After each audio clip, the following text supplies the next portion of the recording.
بسم اللہ الرحمن الرحیم۔ دنیا میں جو لوگ پہلے آئے تھے انہوں نے اللہ تعالیٰ کا اور اس کے رسولوں کا کہنا نہیں مانا۔ ان کا انجام دنیا میں بھی خراب ہوا اور مرنے کے بعد بھی دوزخ میں جائیں گے۔ وہ لوگ جنہوں نے اچھے کام کیے، اللہ تعالیٰ اور اس کے رسولوں کا کہنا مانا، وہ اس دنیا میں بھی کامیاب ہوئے اور مرنے کے بعد بھی ان کو جنت ملے گی۔ قرآن مجید کا مقصد معلوم ہونے کے بعد تمہارے دل میں یہ خیال آتا ہوگا کہ اللہ تعالیٰ کون ہے۔ سنو، اس کی ذات کا سمجھنا تو عقل کا کام نہیں ہے۔ اللہ تعالیٰ نے اپنے متعلق قرآن میں فرمایا ہے، اللہ تعالیٰ ایک ہے اور وہی عبادت کے قابل ہے۔ اس کی ذات میں اور اس کے کاموں میں کوئی شریک نہیں، نہ اس کی کوئی اولاد ہے نہ وہ کسی کی اولاد ہے۔ وہ آسمانوں اور زمینوں کا نور ہے، وہ ہمیشہ سے ہے اور ہمیشہ رہے گا۔ اس کو نہ نیند آتی ہے نہ اونگ۔ آسمانوں اور زمینوں میں جو کچھ ہے سب اسی نے پیدا کیا ہے۔ بغیر اس کی مرضی کے کوئی اس کے سامنے کسی کی سفارش بھی نہیں کر سکتا ہے۔ جو کچھ ہونے والا ہے اور جو کچھ ہو چکا ہے سب اسی کو معلوم ہے۔ آسمانوں اور زمین میں کوئی چیز ایسی نہیں جو اس کے علم میں نہ ہو۔ وہ اس کا انتظام کرنے سے تھکتا نہیں۔ آسمانوں اور زمین میں جو چیز ہے وہ اسی کی تعریف اور پاکی بیان کرتی ہے۔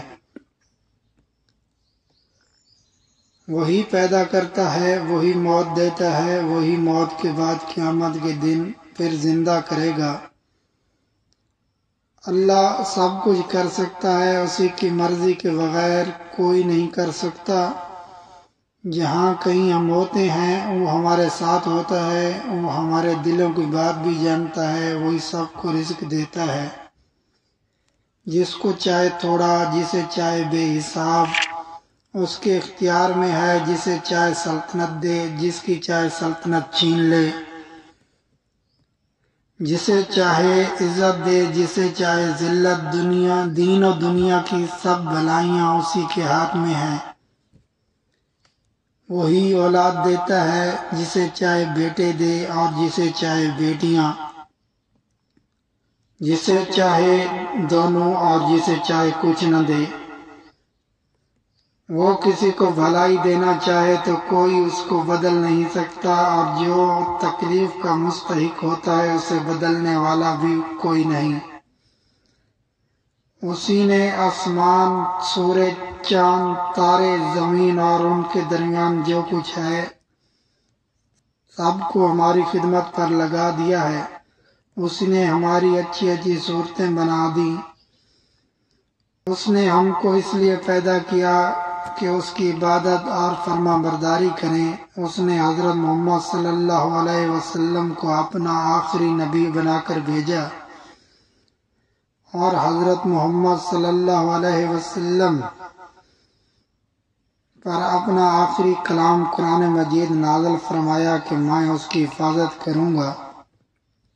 ہم کو بتایا ہے کہ ہم خود بھی قرآن مجید پڑھتے رہیں اور دوسرے لوگوں کو بھی سمجھاتے رہیں۔